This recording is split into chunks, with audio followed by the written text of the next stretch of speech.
This leads us straight to our two following panels. Panel 1, the respective position of member states on VET cooperation and EU VET policy post-2020.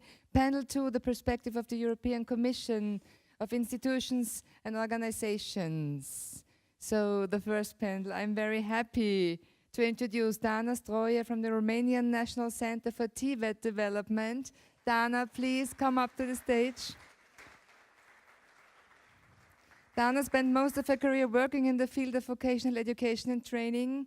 Dana is involved in the development of the initial VET in Romania, including the coordination of the elaboration of the Romanian VET strategy 2016 to 2020 and the implementation of education and training 2020 strategic framework, so to say, for European cooperation for the national level. Good to have you here. Thank you very much.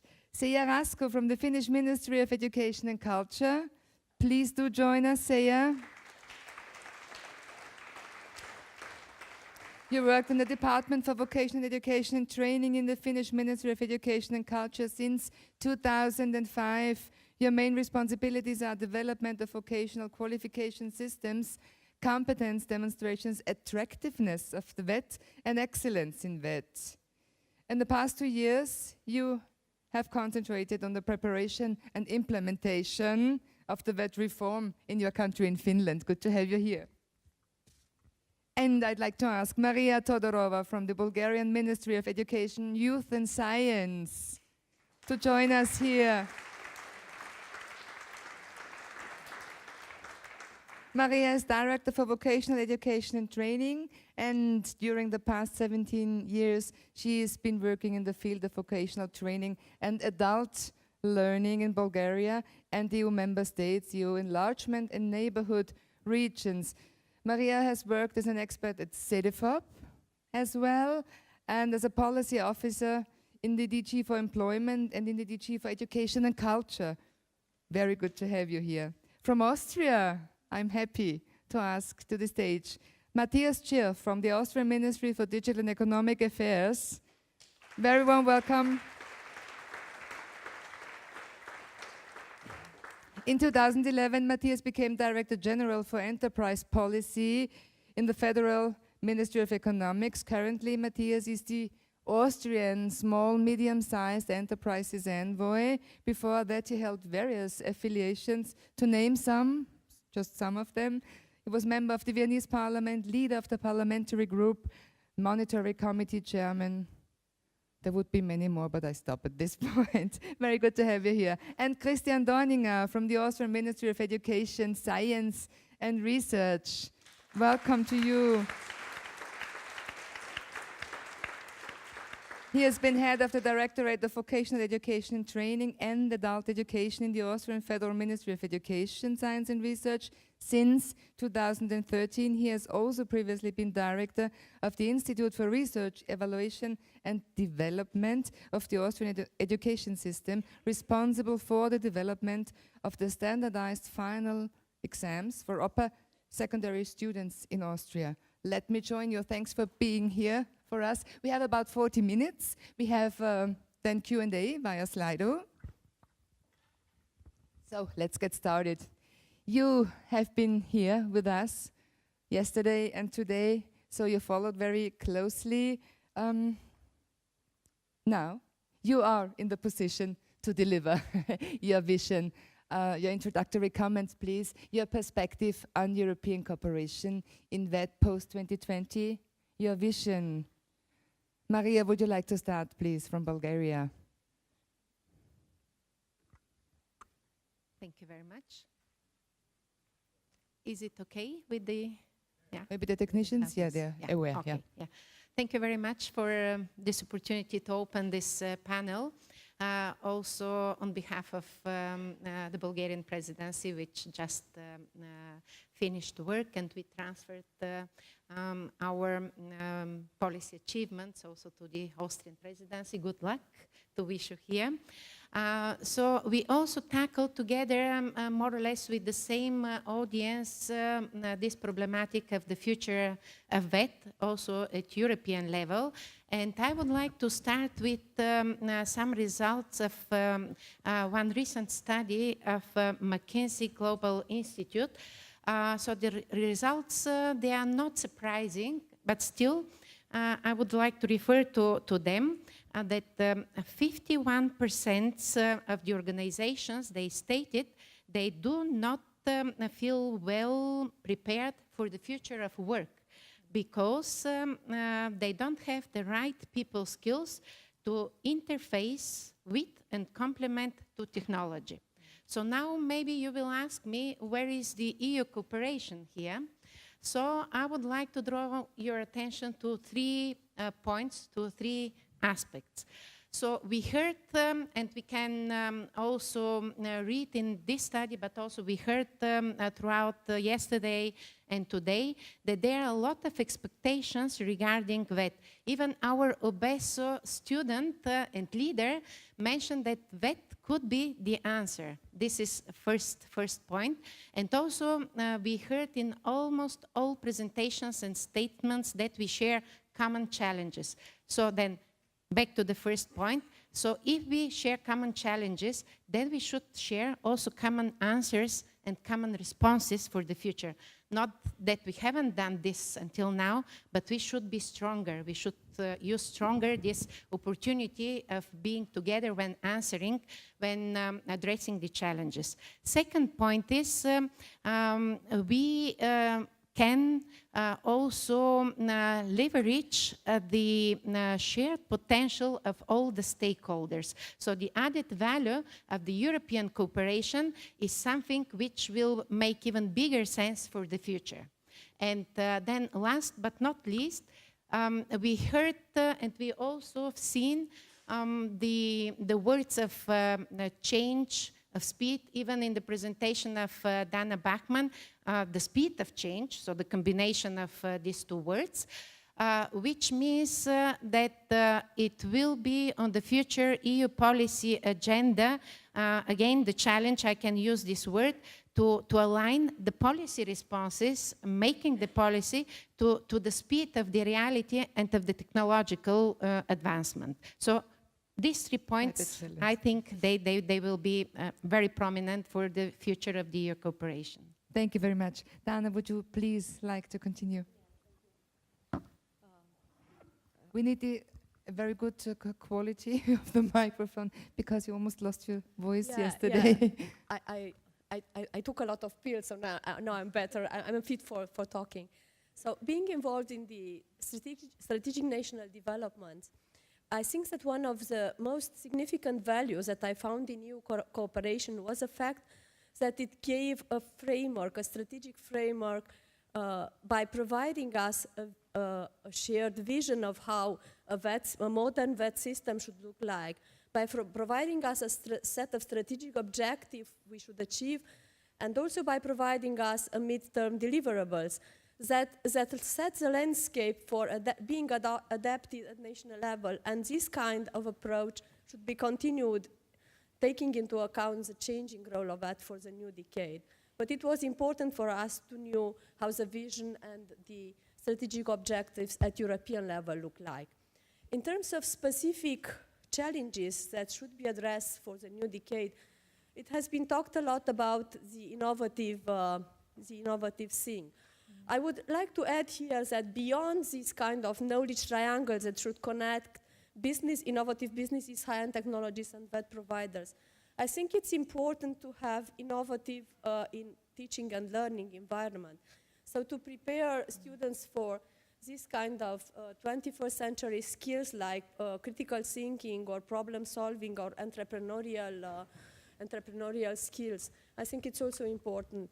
In terms of excellence, it has been very well said, and I fully agree with the fact that we should develop VET centers of excellence that should somehow be the benchmark of how a VET provider should look like, and to be the kind of institutions that the stakeholders would see and say, this is an excellent way to deliver VET. But beyond this, I think that excellence should be looked after at all different levels. It should be looked at the system level, at the provider level, but also at the individual level. At the system level, by providing evidence-based policy and this kind of effective and efficient VET, and also at individual level, I think it's important to have this kind of excellence delivered, for example, in the realm of promoting the success stories of VET graduates, because they can be very strong role models. Another thing that I would like to emphasize, and it has not been very much said here, what I also think it's important for the new decade is to think about the green economy, the sustainable development. I think this is a dimension that will become so important in the next coming years, that we have to be aware that each qualification we deliver will need to have embedded also the green key skills, but also the specific green skills that will be new jobs emerging according to this kind of green economy. And two more small things I would like to add, which are related to things that have been already said, the importance of higher VET, which has been so much discussed about, and the blurring of boundaries between the different subsectors of education, which I think will become more and more enforced, and will lead to another approach of the whole education and training system as a whole. Thank you very much, Seija.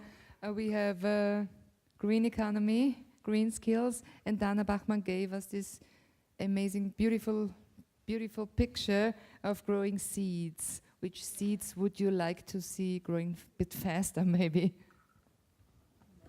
Well, we in Finland have an old wisdom which says that it's no sense to invent the same wheel once and once again. So we believe in the European cooperation because together we will, instead of inventing the same wheel once and once again, learn from each other, pick up the best practices and develop them further. And that way we can be stronger together than we are alone. And the most important thing in the future cooperation in European level is strong future orientation. We normally struggle with the problems which are here now, but we need to see beyond those problems and try actually look to the future. And that means that education and training systems should be based on evidence, should be based on informed choices and systematic skills forecasting or skills anticipation approaches. Otherwise, we educate yesterday's professionals, and our duty is to educate tomorrow's professional. Another important thing in European cooperation is the growing role of continuing while lifelong or life-wide learning at all citizens and all levels of education. And it forces us to look at and to develop education systems as a whole, not only one part of it. So if we want our citizens to grow to their full potential, there must be no dead ends. There must be no strict borders between education sectors or levels. And I think that's it. I want to grow in European level. Thank you very much. Future orientation. Matthias, from the Austrian perspective, your vision. I think we are talking in Europe about problems like skills shortages, about the challenges of technological trends, demographic, different crises, and we saw that in these 2 days what the possibilities of VET, and it's really for the future, and it's a positive perspective we got here. And as already mentioned at the beginning by my minister, we do also modernize the landscape of the occupational profiles to meet the needs of the economy.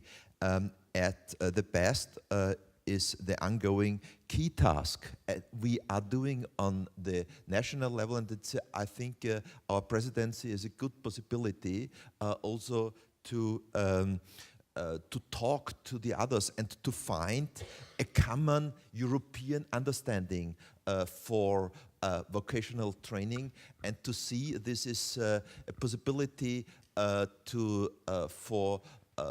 get a lot of solutions we need, and I think these 2 days a very good possibility also in my role as the Austrian SME envoy and responsible there for skills and qualifications as a rapporteur for this, and we see the need of an intense EU-level cooperation in this area. Thank you very much. Christian, you would not disagree. Intense cooperation is the key word, maybe. I would not disagree, and I would say there are many interesting ideas, and maybe one can make a conclusion of that. I want to be very concrete. Let's begin with the Erasmus Programme. We heard that it is a success story for the students, for the university students, for the Fachhochschule students. I heard in some disciplines, 30% of the Austrian students took part in this exchange program, going to country abroad, spending 1 semester or 1 year there, making exams. Most of them make exams, not all, and coming back with a wider horizon. And we would say we have to exchange it dramatically for the young students at schools and for the apprentices. And to do that, we have some conditions. I think all the conditions are mentioned. There must be also the possibility to have very short exchange program, 2 weeks, 3 weeks, 4 weeks, even for the apprentice people. And it must be possible not only to go there for a semester or for a year, but also for shorter times. To make it very simple in administration. It's really dramatic. I have to do with the European social funds. It's bureaucracy in a very strict way, and I hope we can get exchange programs, and maybe ESF Plus will also be some kind of program where we can really look after for simplification, for the application, for the whole administration, and we must find a way that small and medium enterprises, they want to do something in this area, they want to be convinced that it's a good thing to have exchange via their young workers or via their apprentices, and we should really have a lot of administrative intelligence that we have such short programs. Recognition is a very important thing, of course. I think we have this very nice recommendation of the recognition of qualifications of all parts of students, and also for short time possibilities in abroad. And we have, like the minister said, we have to find a way that all people who make the same qualification in their own country should get them in all other member countries. And there should be a preparation package, of course, not only language, but of course language, even for the apprentices. And when we have these conditions, maybe we can really say that we can double or more the rate of these people who have 2% of the people of the apprentices are now making exchange program. I wish 10% or 20% or even more would have enough money, is told to us, and if the exchange period is quite short, it's a possibility to do it. May I have one other topic?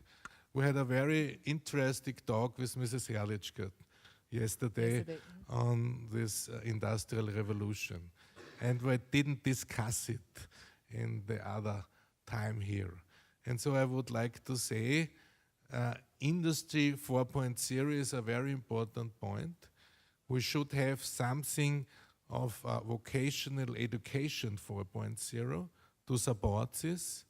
And the best thing you can do is to think after on a European level what we can do to have some kind of certificate, to have some kind of curricula, to have some kind of standards, what this Industry 4.0 can be. Mrs. Herrlichkeit said intelligent networking of humans, machines and products. I think it's a good definition for a starting point, and I wish a European initiative in this way, like the language initiatives. We had 12 or 13 years ago, we had this common European language frame, and it's fantastic. Every teacher in the adult education in the school notes there are 6 levels. We have to get the levels, and everybody can join experiences on the same possibilities, and I wish some kind of common industrial 4.0 or anything frame like it is done in the languages. Thank you very much. How long would it take, in your perspective, to establish such a program for IoT or Industry 4.0? Of course, speed was one of the the speed is one. Of course, it must be very short ranking. So I would say knowledge maybe will last 3 years, and afterwards we have to change it. It's one of the problem. In Austria, we began 12 years ago with IT certificates of these big IT companies like Cisco, or IBM or Microsoft and so on. And we saw that not the right way because we are very dependent of these companies. And so maybe it would be better to look for the European industry, what really they need. If there is a common sense in this field, it will not easy to define Industry 4.0, what could it be? What could it be for vocational education? But I would be optimistic to begin such a process within the programs just mentioned before. Thanks. Since we do have a gender bias here on the panel, which I find really nice, Christian, would you please begin with the second round? When the previous panel was asked if they would use EU instruments, 3 out of 4 answers were that communications could be improved, maybe. So let me ask you, would you please reflect on aspects of EU-level cooperation? Which ones, in your perspective, did prove successful? Are there any that did not? If so, which ones? Of course, we have a lot of cooperations, and even because the VET sector is quite important in Austria. And I would say, of course, exchange programs are the most important ones. And as I told in the university and student sector, it's really a success story. The second is to exchange standards of learning, of making progress in pedagogical things and so on. And I think there are a lot of different views how national education policy should be and should be made. But after all, we always had the feeling that what's come from Europe and we could bring in our country from the European discussion is very rational, is very positive, and we can find the right way to come up with it. We had a long discussion in Austria on the last examination, Matura. Should we standardize it? How should we do that?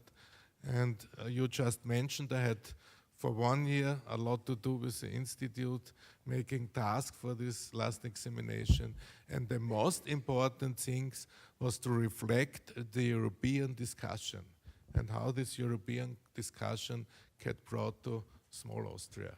And I hope it will be a success story again.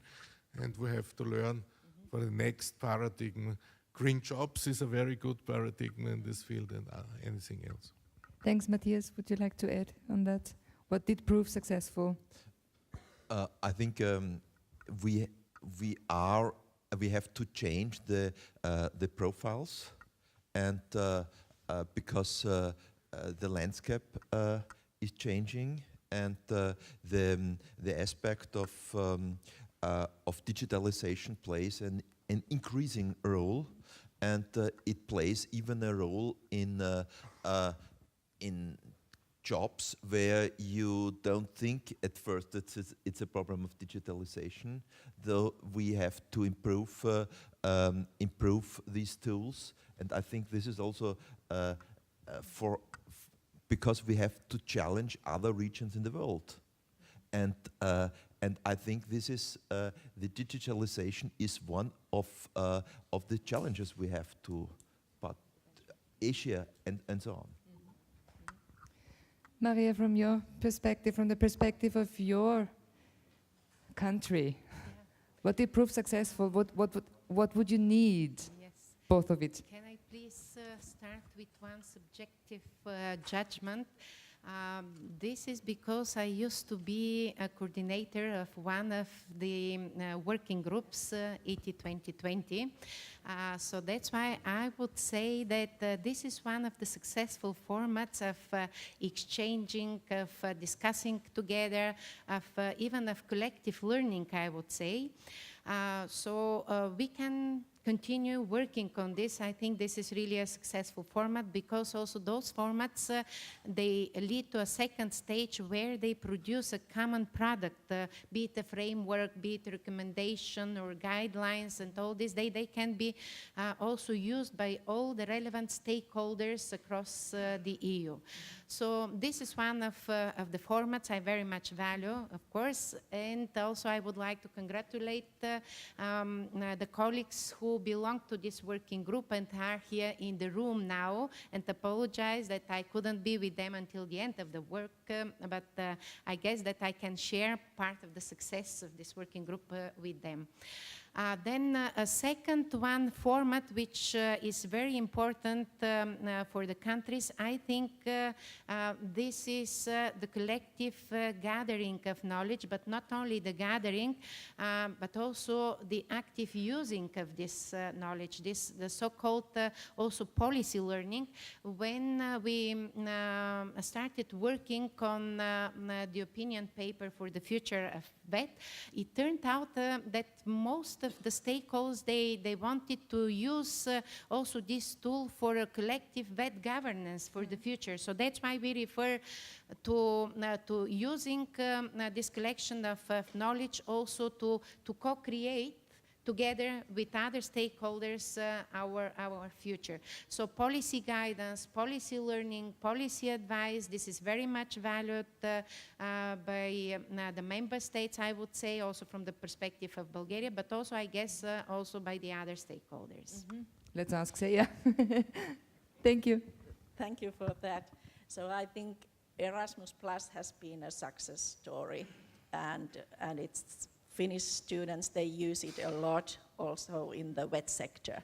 So it has been a success story, and we highly appreciate that we are going to widen it and give more money to it, because it's something concrete which benefits the citizens of Europe.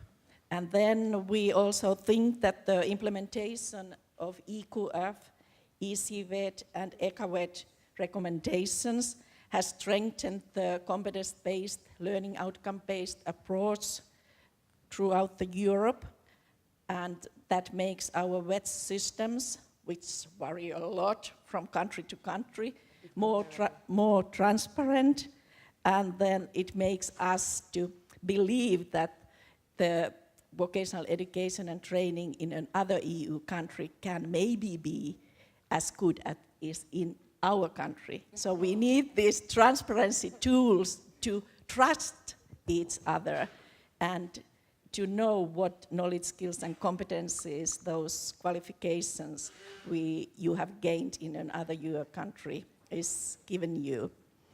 And this competence-based approach also supports the validation of non-formal and informal learning, and it also supports the recognition of the learning which you have done during the period you have been abroad. So we appreciate these recommendations and implementations of these recommendations. And of course, I echo you in the peer learning possibilities and the working group and the work what has been done there, but there has been also other peer learning possibilities, and they are very, very important to us all, so that we don't invent the wheel once and once again. We can concentrate to true innovations. But I think that I agree with Tana Carmen Bachmann, who said that we must go beyond EU in this cooperation, because the wisdom doesn't always live here in Europe, although we like to think so. We might learn a lot from other countries, so widened cooperation must be a good idea. Can you think of any of the aspects of cooperation on EU level that could be left behind or should be out of the focus? No, well, if I need to mention one thing which didn't work is the timetables. They were too tight, so to say. The education systems seems to change quite slowly, and the timetables have been very ambitious. But actually maybe they need to be ambitious, because if they are not, nothing is going to happen. So these ambitious timetables push you to do something. And then I think we need to pay attention also to the reporting, so that the reporting is actually supporting the development, not just telling us what has done in the past and how you can rank the countries. So the reporting must be also future-oriented. Of course, we must look a little bit back to see our future, but still more future orientation and support to the implementation also in reporting. Thanks. Dana, please, would you look back? What did prove successful? It's easy to be the last one in a line. Yeah. I just can say that I agree with them all. So But it will be the other way around for the next round, you know? Yeah, no, I know. But I think that if we look at the landscape of VET and what has done the European cooperation is really impressive. For example, it has led one team at the moment that was put very high on the national agenda. When EQF was developed, it led to the development of national qualification frameworks in all the countries. So now that's something that was achieved. When quality assurance, when ARQA-VET was developed at European level, countries became aware that something should be done in terms of quality assurance mechanisms. And now, if you look in the member states, I think that 90% of them have quality assurance mechanisms for system and provider level. Learning outcomes, which has been a syntax so much promoted at European level, became the syntax at national level, and now most of qualifications at national level are designed in terms of units of learning outcomes. So putting high on a European agenda such a theme, it goes down to the national system and it's embedded in their developments. And I think this is one of the power of the European cooperation. Another example is with the dual system. When the dual system was promoted at European level as a model that can lead to the higher level of employment, it was much more taken into account by countries who were not so much interested in this kind of development, my country being one of those. And that led to a very high high-level development in dual system in many countries who would maybe not have considered to do so. So I think this is something very powerful. And if I would go on with your second question, what I think would be possible to be improved, it's one of the things that I said before related to a more synergy and coherence between the subsectors of education, which in a way look quite separate now, and maybe in future that should be seen more synergic and coherent. They have to be, probably. To each other. And the second thing is related to what my colleague said in terms of reporting. Beyond looking for future-oriented, I think it's also important not to overlap the reporting in time, because there were some situations when it was a little bit of overlapping in the reporting system. And anticipation was then the point. No, please stay, keep the microphone. Our last round before we go into Slido. In concrete terms, please, I take ambition as a keyword for this round. In concrete terms, what do you expect from future EU-level cooperation? From the perspective of your country, what do you need? What is needed? Yeah, I think it has been said many times here and even in this panel. I think one of the pillars of the future EU cooperation should be this lifelong learning perspective. Because lifelong learning is a pillar that not only covers all the pathways and the elements of vocational education training, but also underpins the whole education systems.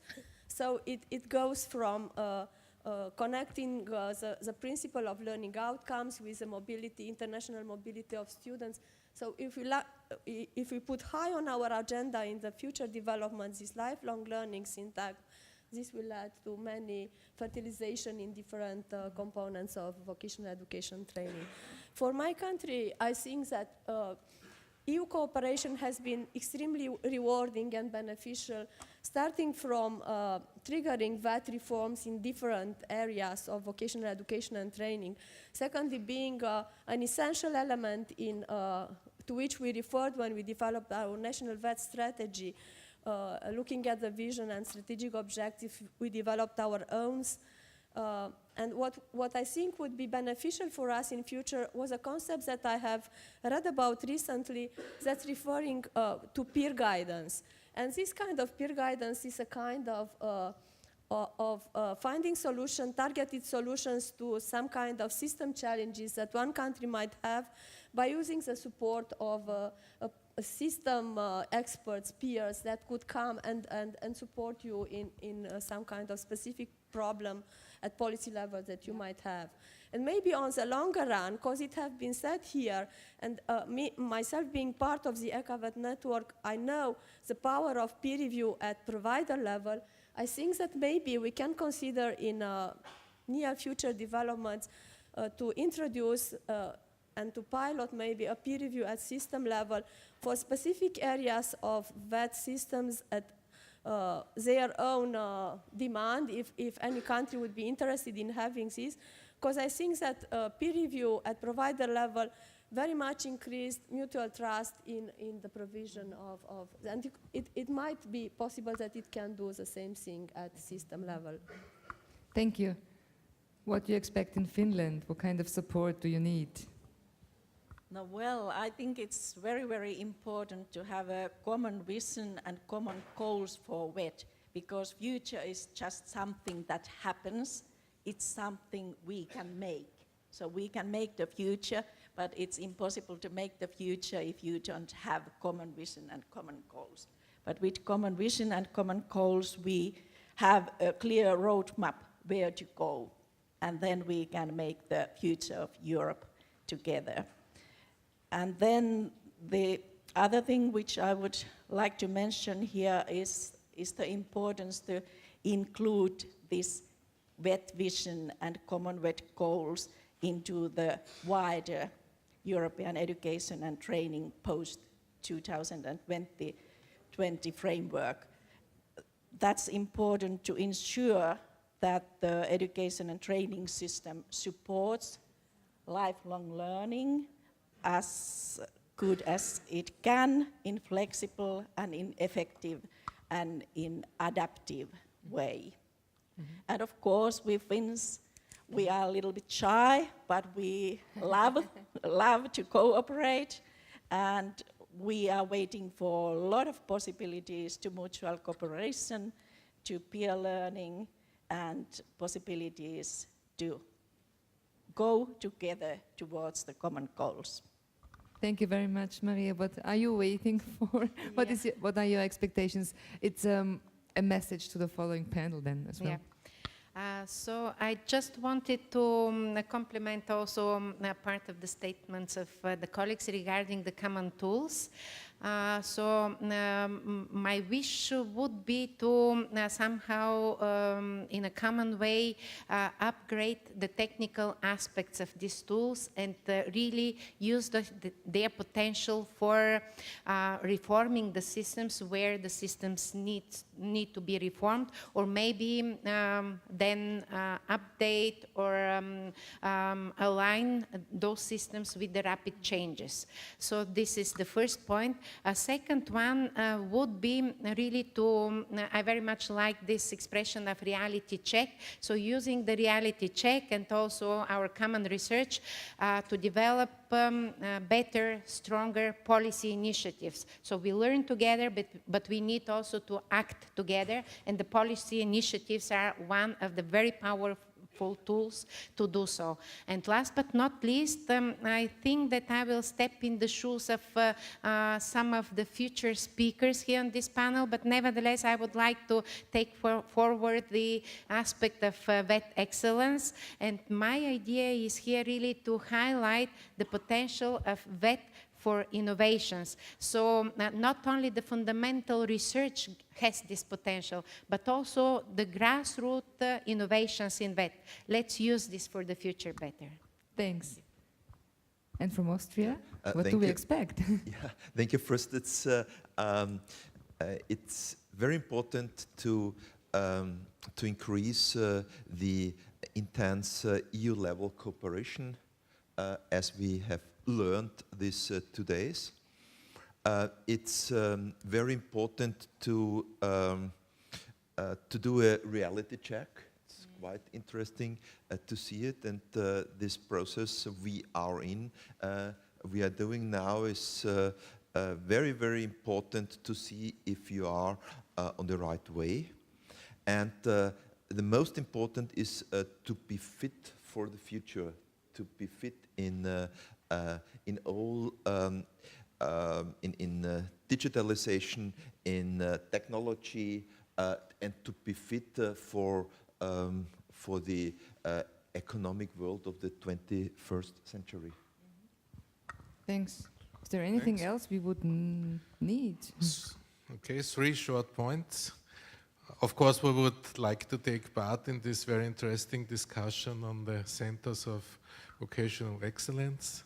I think we have seen interesting issues, but I think there must be a model behind, and we would like to take part in this discussion. The second one, very successful in the last years, we mentioned, was the European Qualification Frame. It came 2008, and the Austrians, they spent 8 years with discussing, very long time. And since 2016, we have a specific law, and now we really can use these transparency instruments to show what at the one side of the academic career could be on the other side a vocational career. And it's very important for us, even for the economic but the social status of the people coming from the rather practical work and getting knowledge again and again.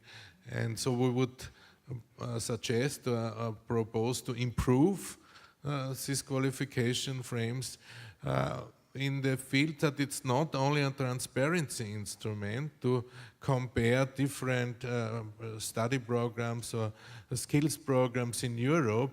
It could also be some kind of a lifelong learning further education element.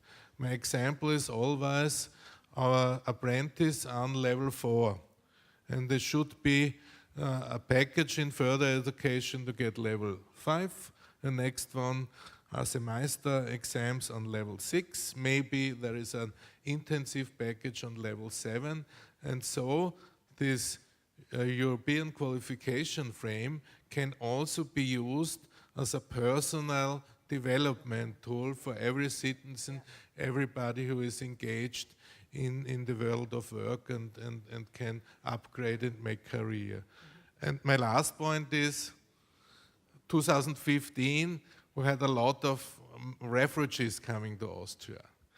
And within 2 months, we had a lot of different activities and measures in both ministry and also the Ministry of Social Affairs. And it was quite successful to make courses that this migrant and these refugee people can come in the vocational system after 1 year. And so we could make a first resume that after 2 years, they really found the way in the vocational system, and they will be qualified next year or maybe in 2 years. And so I would say we have a lot of very different politics how to deal with migrant and refugees on the one side.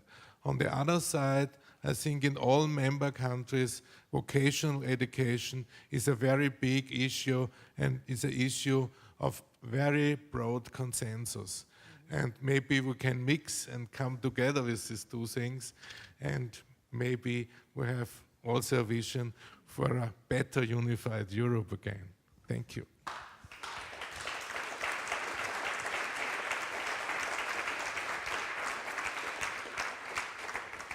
Thank you very much. Could we please see the questions, if there are any? Must be some. Did you enter some contributions? Yeah, okay. You cannot see it, right? Your name, okay. I'll read it to you. So the first one is your national context, do you see any potential downsides to the megatrend of digitizing VET? Is it dangerous somehow to just look on the digital side? Christian will answer. Of course, dangerous is a life, so I would say we have to see also the social impacts of this digitalization. And there's a very nice scheme of a professor in Germany who made on the one side what can be done in the engineering process, what can be done technically, and on the other side, what are the social outcomes or the outcomes of society. And you must bring these two things together, and then it will work. And if we make a curriculum or anything else, both sides must be seen, of course. Yeah, Maria, please. I'd like also to contribute to this point. So there is the threat of the so-called digital divide. So on the one side, they will be again the so-called digital creators, and on the other side, the digital users. And we need to make sure that everyone will benefit from this digitalization. Otherwise, the digital creators, they will be in a more advanced position. Yeah, and the others left behind. We do have a question with 13 likes in the meantime. Do you see the EQF and the national qualification frameworks as a proper tool for further cooperation in VET? Yes, yes, yes, yes. Yes from Yes, definitely. I think we all agree that it is crucial. And in the perspective of lifelong learning, it's very supportive. So 5 times a yes as an answer. Okay. The next one is, the earlier panel today gave the impression that European tools are not really well known. How can this be improved? Conferences like here. Any ideas? I would add something. Those heavy users of these tools are not taking part to these conferences, so that's the problem. So we know we are in an inner circle, so to say, but the citizens of the Europe and most of the companies in the Europe have never heard about these tools, and that's the problem. I think information is very important. I look to Mr. Reithofer, he has a school of 900 students about, I think. And he gets in 1 year more than 1,000 ideas what to make better and what to do in his school. 1,000 ideas from your teachers, from the school community, and most of them outside, maybe also from the Ministry of Education sometimes. I don't know. And he has to select the best 10 to 20 ideas. And this is a problem that when you come from outside, so they're doing nothing. They don't react on our ideas and so, but he has to select it because a quality process he can only make with 10 or 20 ideas and not with 1,000. And so we have to prioritize it very high. VET policy and migration question is getting migrants and refugees into the labor market. How can this be done? What is the role of VET policy? Well, I would say language course is good. Ethic course is good. The best is to make a vocational education for them. We are beginning with language and other subjects, also in the field of very practical things, commercial subjects, maybe tourism, workshops, computer, and so on. And after 1 year, you can see if the language learning is quite enough for going in the system, in the normal system, in the normal VET system. And if you have a qualification in this VET system, and for these people it's very important because in their countries only the university education has a high prestige and not the other one. If they get a qualification in our vocational education, they can be really integrated. With language course alone, they cannot be integrated. Aging populations. We need to create short cycle VET forms for adults. Don't we need to? Would be the question then. Yes, yes, yes, yes, yes? Or, okay? And the last question I'd like to pick, if we will face or discuss the same issues 1.5 years ahead, or are you optimists and say, no, there will be usable results in the field, in the countries? Will we see a year from now, will we see progress? Yes. Okay, optimist. Thank you very much. So this is the applause for you.